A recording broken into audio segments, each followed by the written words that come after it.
শুভ সকাল রোজের পাঁচালির থেকে আমি রিমি নিয়ে চলে এলাম নতুন আর একটি ভিডিও। সবাই কেমন আছেন? আশা করি ভালোই আছেন। আর আমি আজকে ভীষণ ভালো আছি। আজকে যাচ্ছি আমি ভাইজির অন্নপ্রাশনে। আর ছেলে রেডি হয়ে গেল, এবার মা ছেলেতে মিলে টোটো ধরলাম। আর এখান থেকে অটো নেব, অটো নিয়ে টুকটাক করে এদিক ওদিক করে শিগগিরই চলে যাব মামাবাড়িতে, কারণ আজকে আমার ভাইজির অন্নপ্রাশন।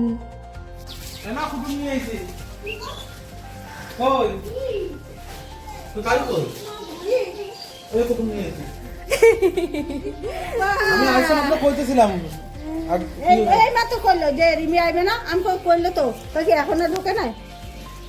তোমরা সব বৃন্দাবন গেলা গেলা, আমি যাইনি, আমি ভিডিও কলে বৃন্দাবনে গেছি। এই ছেলে আমার গেছে বলে আনছে, আইনা দিলই না মানুষ। আমি বৃন্দাবনে ভিডিও কলে গেছি, আমি এখন বৃন্দাবনের রাস্তা সব চিনি।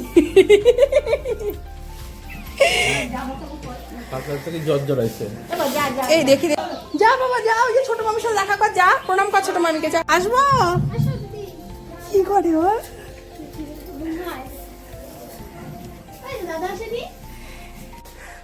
বলছি কি জেঠু কিছু খাওয়াবে না? জেঠু খাওয়াবে না কিছু? পিপিমণি এতক্ষণে ঘুম থেকে উঠলো, আর এবার ওকে একটুখানি রেডি করানো হবে, সাজুগুজু করানো হবে। আর পিছনে আসছে বলতে ওই যে ঢুকছে উনি হচ্ছে সেজে বৌদির কথা একটু পরে আসছে। বৌদির অনেক গল্প আছে আমার জীবনে। যাই হোক, পিপিমণি ঘুম থেকে উঠেছে, আর উঠে এবার রেডি হচ্ছে, কারণ ওর অন্নপ্রাশন আজকে, বা খাওয়া দাওয়া আজকে, কিন্তু গত 4 থেকে 5 দিন আগে একটা সুন্দর করে অন্নপ্রাশনের আয়োজন করা হয়েছিল, বা মুখে প্রসাদের আয়োজন করা হয়েছিল। আর রীতিনীতি বা তিথি অনুযায়ী যা যা করণীয় বাচ্চাদের ক্ষেত্রে সবটাই হয়ে গেছে। আজকে হচ্ছে আমাদের প্রত্যেকের জন্য একটা সুন্দর সুব্যবস্থা, সুন্দর একটা সময় কাটানো, সুন্দর গল্প আড্ডার সময় জন্য একটা সুন্দরভাবে একটা ঠাকুর বাড়িতে, অবশ্যই সেখানটায় আমাদের জন্য একটা সুন্দর ভোজনের আয়োজন করেছেন মামাবাড়ির থেকে। আর সেখানেই আমরা যাব। আর ওই ছোট্ট করে যা ওকে সাজানো হয়। এবার আসি সেজ বৌদির কথা। সেজ বৌদি হচ্ছে আমার জীবনে কি বলবো, আজকে যদি আমি ছুঁচটাও ধরে থাকি, সেই ছুঁচটাও হচ্ছে বৌদির ধরানোতেই আমি আজকে ছুঁচটা ধরেছি। বা এই যে ছোটোবেলায় আমাদের স্কুলে থাকাকালীন টেবিল ক্লথ, রুমাল, এক একটা ফোর, কাঁথা স্টিচ থেকে শুরু করে আমাদের অ্যাপ্লিক বা কাশ্মীরি স্টিচ, এরকম যেগুলো আমরা ছোটোবেলা থেকে শুরু করেছিলাম স্কুলে থাকাকালীন, সেই সবটাই কিন্তু এই সেজে বৌদির জন্যই আমার তৈরি হওয়া হাত। আর শুধু তাই নয়, সেজে বৌদির কাছে চুলটা বাঁধতে হতো। আমাদের ছোটোবেলায় 9-এ থাকাকালীন শাড়ি পরতে হয়েছিল। সেই শাড়ি পরাটা প্রতিদিন কলা বেনু করে স্কুলে যেতে হতো। সে কলা বেনির যেটা করা হতো ফুলটা, সেটাও সেজে বৌদির দ্বারাই হতো। তো ছোটোবেলাটা আমাকে সময় কাটানো হয়েছিল সেজে বৌদিকে দিয়েই। আর আরেকটা কথা হচ্ছে, আমি যে বিয়ের সময় যে শাখাটা পরতে গেছিলাম না, সেটাও ওই সেজে বৌদিকে দিয়েই হয়েছিল। যাই হোক, সেজে বৌদির আমার জীবনের সাথে অনেকটাই অবদান। আর এই যে সবাই আমরা রেডি হয়ে গেছি, এবার আমরা পাড়া ঘুরবো, ঘুরে তারপরে যাব। অবশ্যই বাচ্চাটির জন্য একটি টোটোর ব্যবস্থা হয়েছে, কিন্তু আমরা হেঁটে হেঁটে যাব। আর এই যে ছোট্ট এই পাড়াটা দেখছেন, এই পাড়াটা হচ্ছে আমার জীবনের একটা ছোট্ট অক্সিজেন। এই অক্সিজেন, আর পাশে মামি দাঁড়িয়ে আছে, এই মামি আর আমি যাব একসাথেই। পেছনে বাবা আছে, আর সবাই কম বেশি অনেকেই যাচ্ছে। আর এই ছোট্ট অক্সিজেনের টানে আমিও বারবার করে এখানটায় ফিরে আসি। কিন্তু বিষয় হচ্ছে, এখানে আসলে পরে না আমার ক্যামেরা ওঠে না, বা ফোনটাও ঠিক করে ধরতে পারি না। এত গল্প করি, এত হাসাহাসি করি, এত কিছু করি যে যেটা করার সেটাই হয় না। ওই আর কি, রোদের মধ্যে ভীষণ ঘুরেছি। আর সেজ বৌদির সাথে প্রচুর গল্প করেছে। আজকে বৌদির সাথে প্রায় 1.5 বছর পরে এত গল্প আজকে যেন আবার হলো। যাই হোক, বৌদিকে আমি মিস করি অবশ্যই। বৌদি সুস্থ থাক, ভালো থাকুক। মাঝে দিয়ে একটু অসুস্থ হয়েছিল। আর লাল শাড়ি পরা যেই মেয়েটি, এর বিয়েতে যেতে পারিনি আমি, সেই সময় অপারেশন হয়েছিলাম। ও হচ্ছে এই বাড়িরই ছোটো বৌমা। আর ওই কিন্তু আজকে আমার শাড়িটা পরিয়ে দিয়েছিল। শাড়িটা যখন পরে এসেছিলাম ভীষণ খারাপভাবে এসেছিলাম। আমার বললো, ছোটো তুমি এসো, হাতটা দিয়েই ও সুন্দর করে শাড়ি পরিয়ে দিল। ও খুব সুন্দর হাতের কাজ জানে।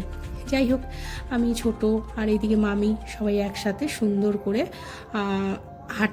হাঁটলাম, মানে গল্প করলাম। কিভাবে যে সময়টা কেটে গেল জানি না। আর সত্যি বলতে এই যে সেই ঠাকুর বাড়ির সামনেই চলে এসেছি। এখানটা সুন্দর একটা আয়োজন করা হয়েছে।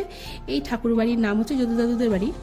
আমরা ছোটোবেলা থেকে দেখে এসেছি। এই দাদুদের বাড়ির থেকেই আমাদের অনেক সময়টা কেটেছে একটা টাইমে, বা আমার মামা বাড়ির ক্ষেত্রেও এই দাদুদের অনেক কিছুই দেখে এসেছি ছোট থেকে। আর এই যে সব রেডি করা হয়েছে, এখানে অন্নপ্রাশন থেকে শুরু করে মালাচন্দন অনেক কিছুই হয়। আর একটু আমরা প্রচুর পরিমাণে গরমে ঘেমে গেছি, এই হচ্ছে বিষয়। যাই হোক, আর কিছু কিছু অনেক চেনা মুখগুলোর সাথে আমরা ছিলাম, কিন্তু আমার সত্যি বলতে ওই যে ভিডিও আর ঠিক করে করা হয়নি। কিছুক্ষণ পরে আমি খেতে বসে পড়েছিলাম। আর সত্যি বলতে এত ভিড় হয়েছিল, কারণ ভাই তো একজন টিচার, আর ভাইয়ের প্রচুর স্টুডেন্ট, প্রায় ভাইয়ের 200-র মতো স্টুডেন্টই ছিল আজকে। ওই জন্য খাওয়া দাওয়ার ওখানেও ভীষণ ভিড় ছিল, তাই আমরা অনেক পরে এসে বসেছিলাম। আর টুকটাক খাওয়া দাওয়া সেরে নিয়েছি, কম কম করেই হোক বেশি বেশি করেই হোক, গরমের মধ্যে যেটুকুনি সম্ভব ভালোই খেয়েছি। আর সত্যি বলতে রান্নাবান্না অপূর্ব হয়েছিল। আর আমি তো নিরামিষ ভীষণ ভালো খাই, আমার তো আর আমিষের প্রয়োজন পড়ে না, তো আমার জন্য আজকের খাওয়া দাওয়াটা ছিল সবথেকে সুন্দর। যাই হোক, এত ভালো খেয়েছি অনেক দিন পরে, বলার মতো না, যেহেতু ওই নিরামিষ ভুজি। যাই হোক, এইবার এখানটাও আমরা গল্প করছিলাম, গল্প করতে করতে খাওয়া দাওয়া শেষ করে তারপরে এবার বাড়ির দিকে রওনা করে দেবো। কিন্তু না, আমি আজকে সব ভালো করে ভিডিও করিনি, এই হচ্ছে বিষয়। কারণ ওই যে বললাম অক্সিজেন পেয়ে আমি সত্যি বলতে সবটাই ভুলে গেছি। এবার যেটুকুনি পেরেছি সেটুকুনি তুলেছি।